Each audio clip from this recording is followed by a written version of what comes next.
Obviously, the big change this year, MiFID II, ESMA, leverage restrictions, negative balance protection, risk management.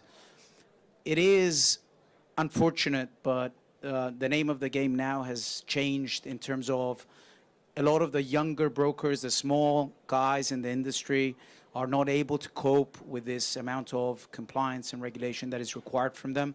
Of course, automation makes that life simple and cheaper, and you see walking around the room today, you hear about automated KYC, automated approvals, automated this, automated that.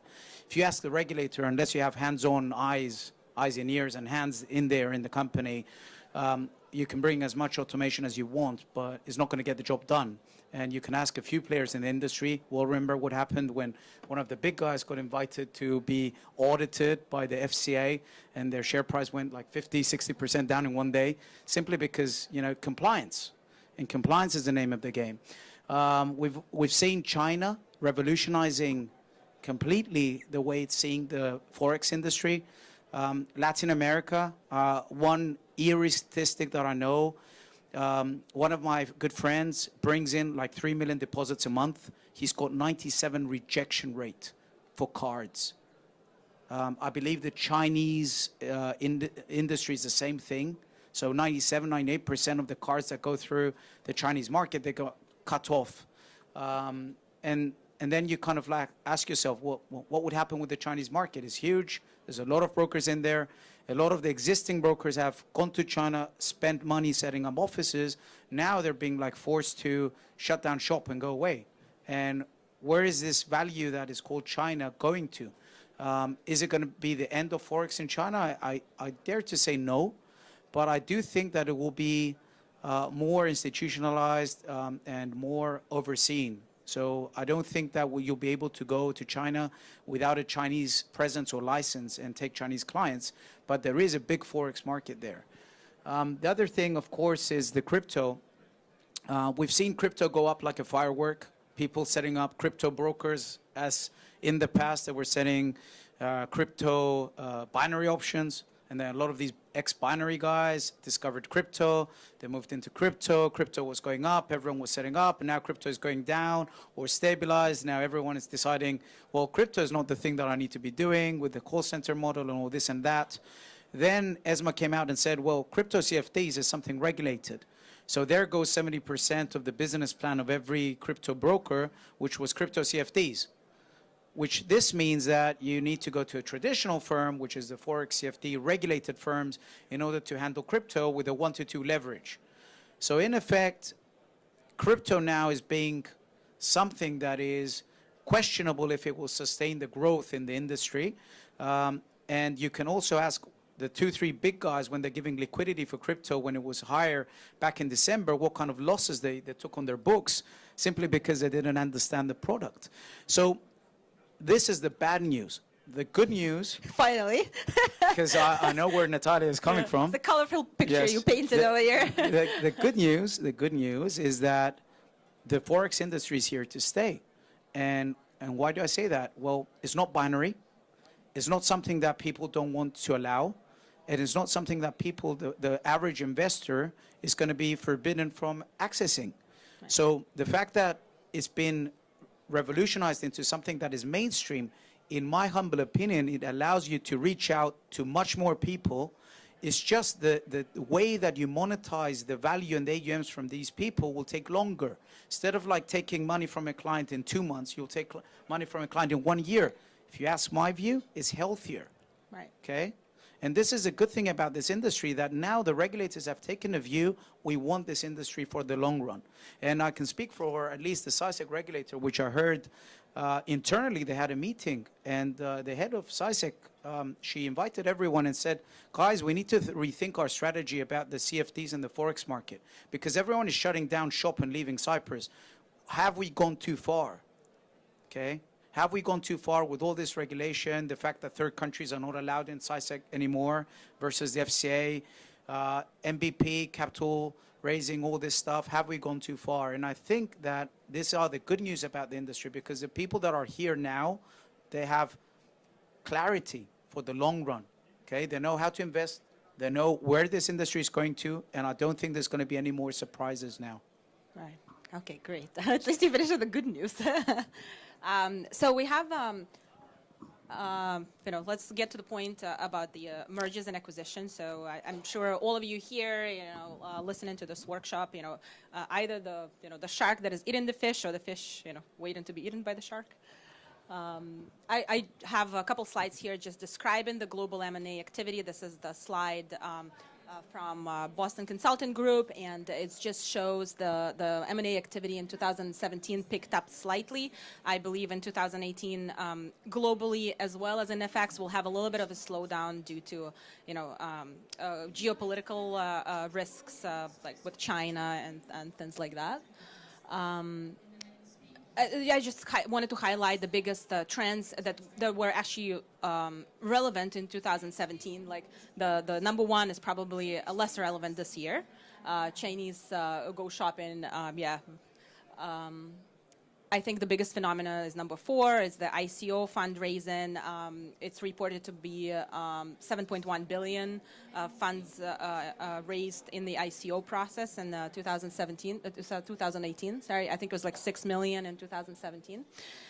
So this is the chart that I took from the VC database, venture capital database, and I think Dmitry can attest to that. But I think most likely 70% of the deals that go on in the FX industry are probably not reported in those publicly available numbers.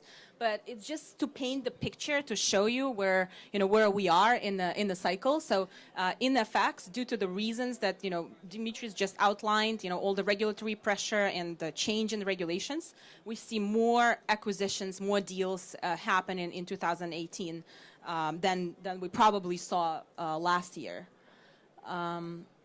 I just have a little report here about the deals that were publicly reported in 2018 already. I know there's a lot of big institutional names, but some names I'm sure from the retail FX industry that you can recognize here.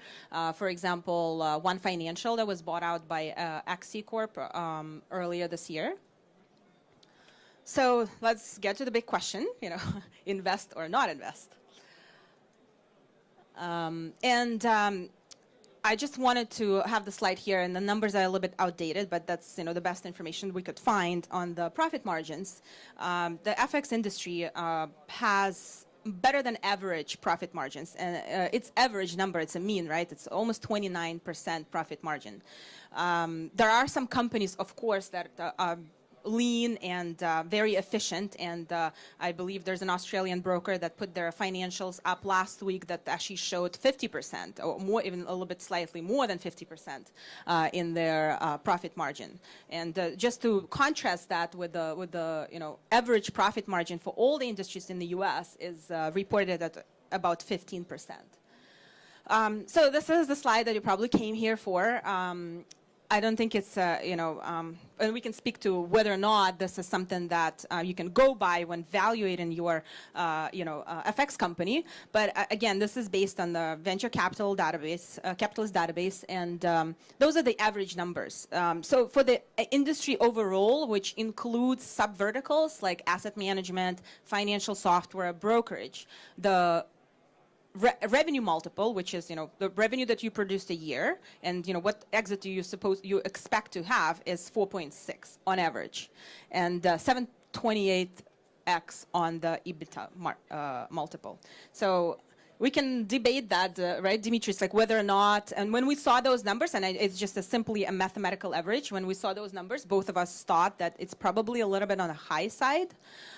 In terms of the revenue multiples, I think, in the retail effects particularly, at least what we know in publicly reported numbers, we're probably looking at 1.5, 2, maybe 3 multiples that make more sense. But again, I don't know, Demetris, if you want to add anything about like those deals, the 70% of the unannounced deals that are happening outside of those numbers that are being reported, whether or not this multiples, really, something that one can expect when selling their FX company. So what Natallia has been, putting up here on the board is actually very interesting.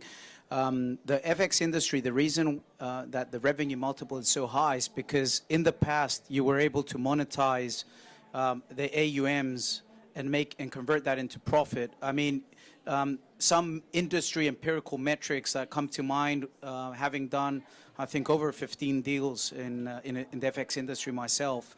One of the metrics is people pay around 40 cents to the dollar for a healthy company on AUMs. For distressed, around 30 cents to the dollar. Another industry metric is for asset management, they pay around 0.5 to 0.75% on the dollar for AUMs, simply because of the asset management side being less profitable. But the reason why the revenue multiple is so high versus the 2, 3 that we were expecting to see is because people expected if you had $1 in an FX broker, technically you could monetize that around 60, 55%, you could make that into money, okay? So people gave a high valuation because of that. I believe now with the leverage restrictions, that is going to come down. That's not necessarily bad. It's just going to delay how you get the money and monetize those customers. And it's not necessarily going to mean that you're going to get less money from each customer. Potentially you'll get more because the redeposit rates is something that people forget. When people don't lose money in the first 2 months, okay, they tend to redeposit. When it takes them like 2 years to lose all their money as a Forex broker, they potentially have redeposited in the next 2 years also, which creates a lifespan of a client much longer than you had before, which is a good thing for the industry. And actually, I don't know how this will change our metrics, but the fact that you don't need to remarket, you know, when you took clients as a Forex broker and then 3 months later you didn't have the client because you managed to burn them, if the old school boiler room kind of call center style. These guys needed to then pay marketing dollars and call center dollars in order to be able to bring a new client in and monetize him. Now the industry has changed into bring the clients in, let them there over 1-2 years, they monetize themselves electronically, and you potentially will still make the same amount of money. And it will be cheaper because you don't have people like calling on the phone, you don't have complaints, you don't have regulator problems and so on. So the model has changed, I think, for the best. And we will see that in the revenue drivers and the industry multiples soon enough. But yes, I agree with Natallia in that there will be M&A in the industry because of the cost of compliance. So bigger fish will become bigger, and smaller fish will find it more difficult unless they have a niche of a market, niche of a application, a technology, and something that they could advertise in the industry as different from the others. Right. And I always like to put things into perspective, so I put this together just to compare the multiples, to other industries, and I just like randomly picked online retail software, semiconductor, life insurance, and FX. So FX has a lower multiple, and we kind of talked about that. Why would that be? Why is the FX brokerage, has a little bit lower multiple? And I think it has a lot to do with the risk involved, right? With the risk, and if you look at the trading floor today, you would also see that a lot of brokers that are exhibiting, they don't necessarily have, for example, things that like intellectual property. Most of them will use 90% of the exhibitors have the same platform and very similar business models. But I think the biggest part, though, is risk. Risk involved. It's and that's why regulators, I believe, are after risk, because obviously it creates a huge exposure for the company. And looking at it with the investor's eyes, I think there's also that part where not a lot of traditional investors are aware about the industry, and they don't necessarily have a solid understanding about what are the metrics that they should be looking at. I think there's that problem of not being able to properly evaluate the company without understanding the niche industry. That's a very fair point, and I would also say that what you mentioned before, Natallia, about not being full transparency of the deals being done in the market. Like a lot of the smaller deals around 1 million, 2 million, 3 million mark, they don't get reported. Right.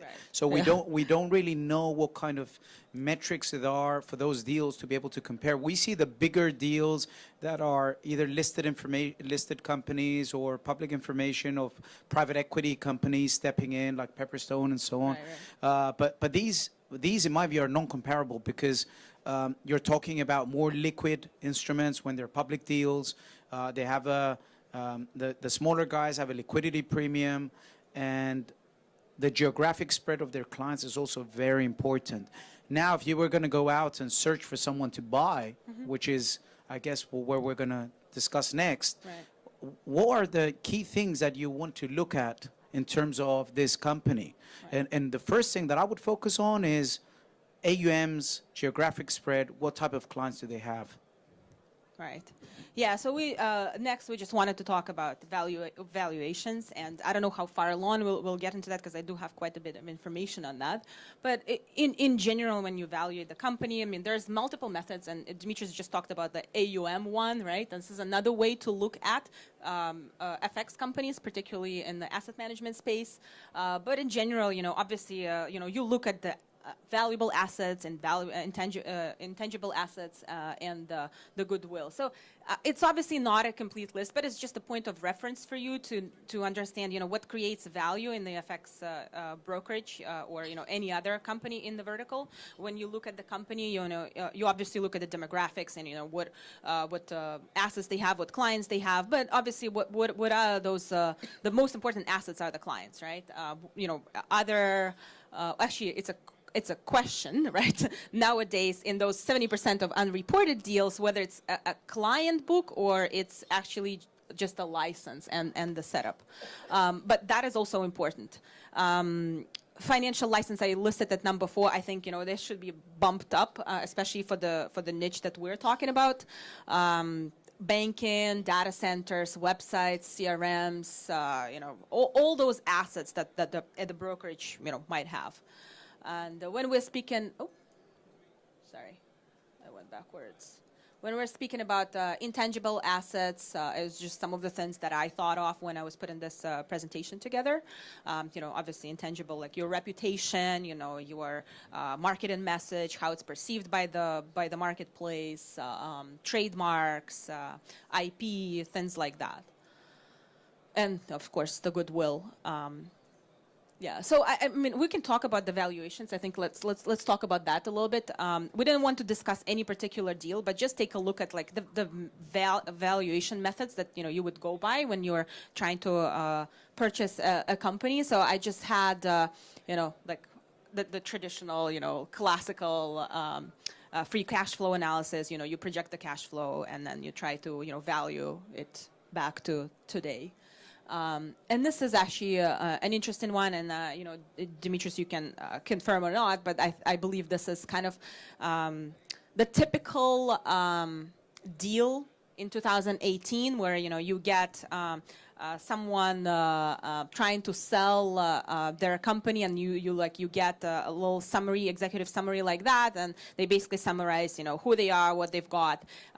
You know, we have such and such license, and we want this amount of money, which is, you know, 600,000 for, you know, Australian license. I think this email must be like 4 or 5 years old, because I believe the value of Australian license, just the license itself right now, is about 4 million Australian dollars. And again, it has to do back, you know, to, with the regulations that we opened the discussion with, because the Australian regulator doesn't have a leverage restriction that was introduced in the European Union by ESMA, and that makes their license very valuable. And you know, if you are following the news, FX news, you would probably see that Australian companies report phenomenal numbers this year, and there's a reason for that, because I believe that, you know, they probably picked up quite a bit of activity from Europe, where you know, a lot of traders who are used to trading with 400 to 1, 200 to 1 leverage can no longer find it here.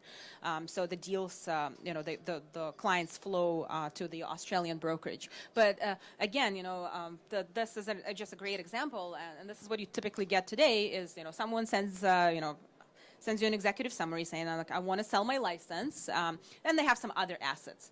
And I just quickly, like, back of the napkin, you know, like, why do they, and that was like back in the day, let's say before the ESMA changes, right?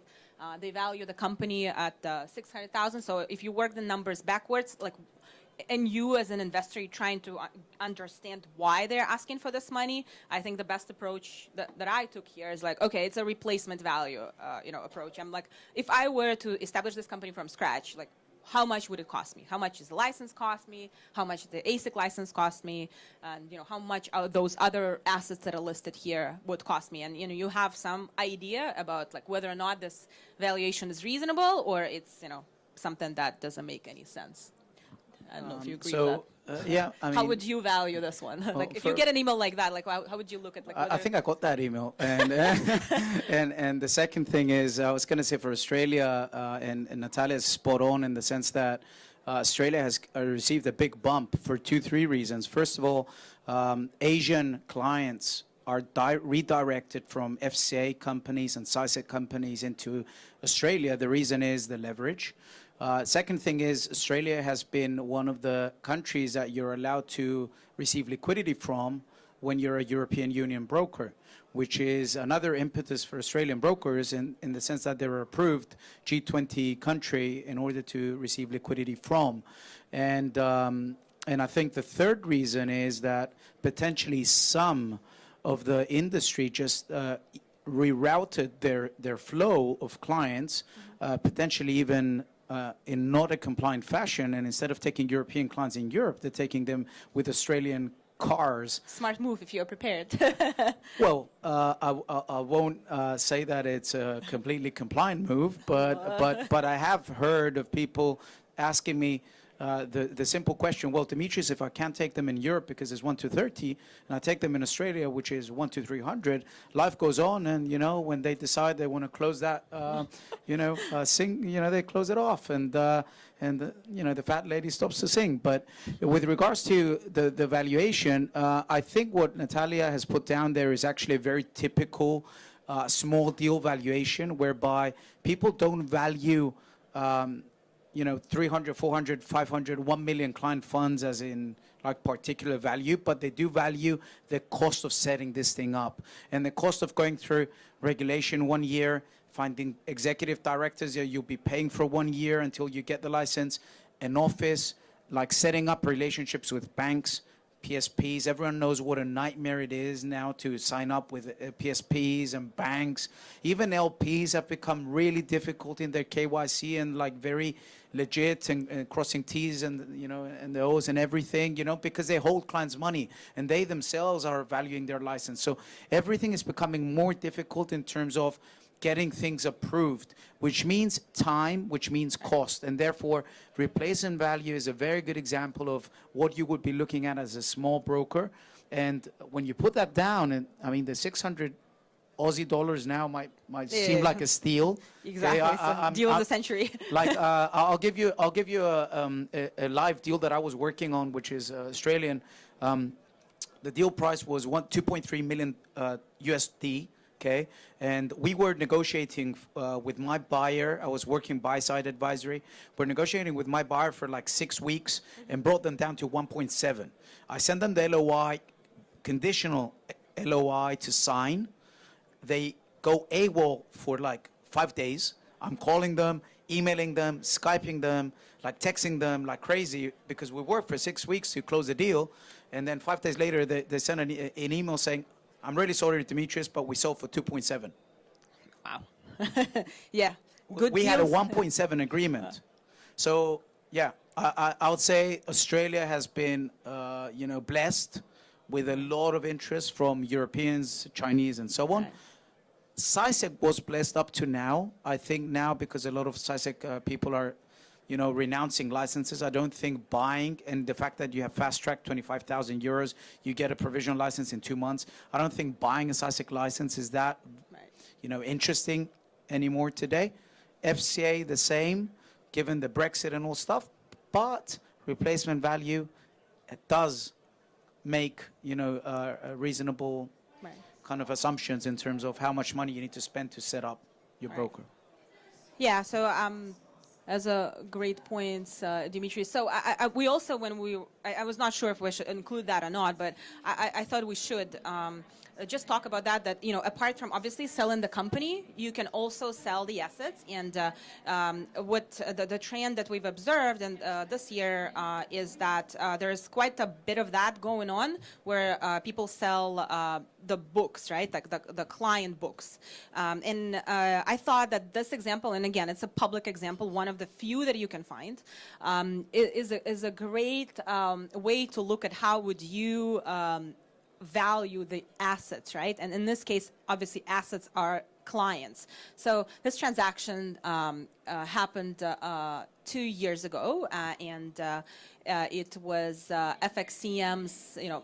We all know FXCM had issues after the S&B, and they decided to sell their U.S. client base to gain capital. So there were 35,000 accounts, and I thought that the way that Gain put this deal together was very smart, because they. Obviously, strategic buyer coming from the business has a totally different perspective at it as an investor, as opposed to like anyone who's coming from the outside of the industry, like a PE firm or a VC firm. They know the metrics, they know the KPIs, they know what they should be, looking at. And in this example, they said, okay, well, there's 35,000 accounts, but we'll pay you $500 for each account if they transfer. Okay, so you have a potential. The deal potential is 17.5 million, but what really happened, which is in the financials on the right-hand side, is they actually received, FXCM received $6.5 million. The reason for that is because not all the clients transferred, and this is something that you can expect when you sell the brokerage and there's rebranding, and it's you acquire a book of clients. You don't expect 100% of that book to convert. It's just not feasible, and it's a good example. It's 37% in this case. I think that's a reasonable expectation, that when you buy a client base that is used to, they bought into the brand name, they bought into the messaging, they bought into the platform, and you transfer them over to a new brokerage, there should be an expectation that 100% of them will not convert. 37%, I believe, is reasonable, and when you're looking at the asset purchase, this is kind of a good model to take into consideration when you're valuing the asset. And I would add very quickly, for those that are familiar with the Trade Tech Alpha deal, when they bought Alpha Capital Markets, they put milestones in. I mean, when people buy someone, obviously there has immediate value, and then there's got future value, which you need to discount today. But a lot of the deals that we have seen by the more seasoned, let's say, serial M&A people in the industry, they put milestones in where they see what kind of value they achieve, and then according to the numbers that are achieved into what they're buying, then they pay accordingly. And it's a public deal, and it's a very interesting one, because it was kind of like saying you need to meet these numbers in 2017, these numbers in 2018, these numbers in 2019. The deal is worth 150 million, but in order to achieve that deal, you need to make these numbers from what you have brought in over as a client. So these kind of more intricate deals, let's say, that actually have valuation in terms of clients and flow, are very interesting, and we're talking bigger numbers. And yes, it's not only FXCM that has sold their book. There's a lot of other people that are selling their book. And as a black market expert, would you tell us what the market ranges? There are bigger fish that are buying unofficially books of clients. For example, some clients decide they want to exit Russia. Then they find a Russian broker and they just sell the Russian book. Some people sold their Chinese book to someone that has a higher risk tolerance than themselves, and they said, well, I'm exiting China, but I have 5 million AUMs. I'll just sell this 30 cents to the dollar and I'm out.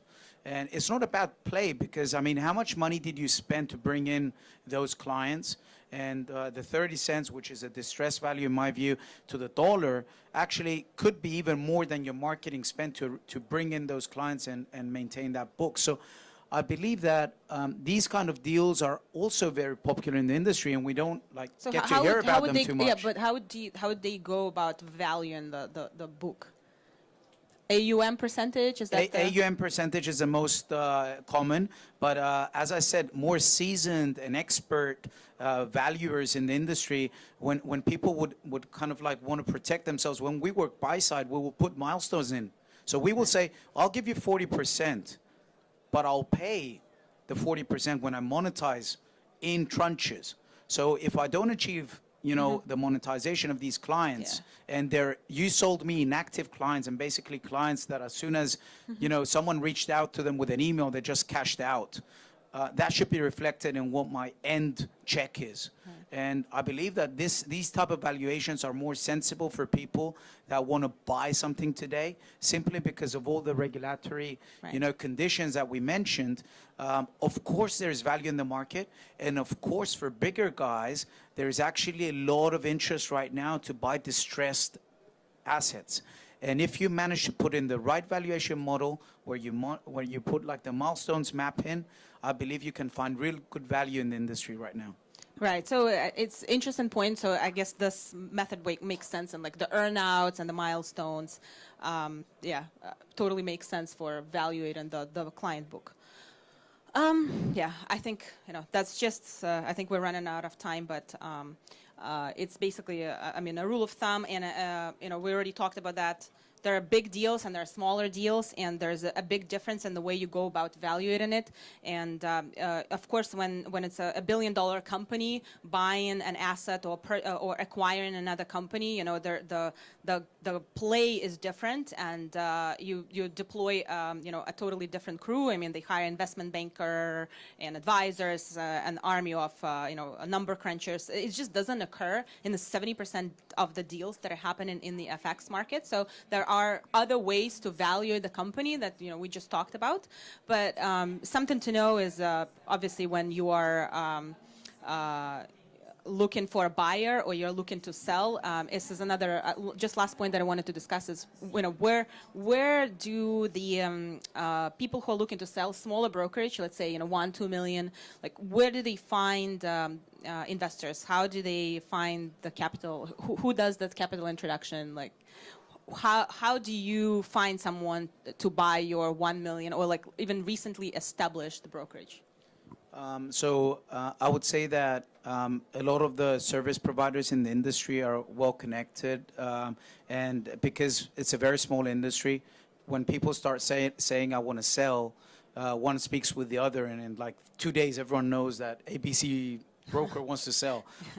Forgive me if there's an ABC broker in the room, but it's such a small industry. Automatically, like anyone that wants to sell, everyone knows it. It's just there's not thousands of brokers there. It's only hundreds, and it's a very small industry. So I say, if someone is looking to sell or considering wants to know what value they are, the best thing would be to reach out to either a service provider that deals with M&A in the industry, or one of the bigger, let's say, market makers that would be able to give some insight.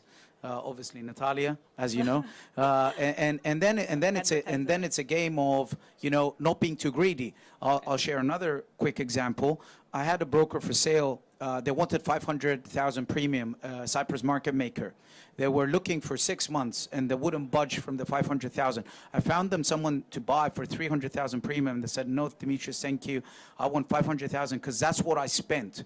And they were fixated on getting their spent money done. And I explained to them the concept of sunk cost, which I learned in Economics 101, and they just wouldn't accept it. They said, no, I spent so much money, I need to get 500,000. You know how much it went for?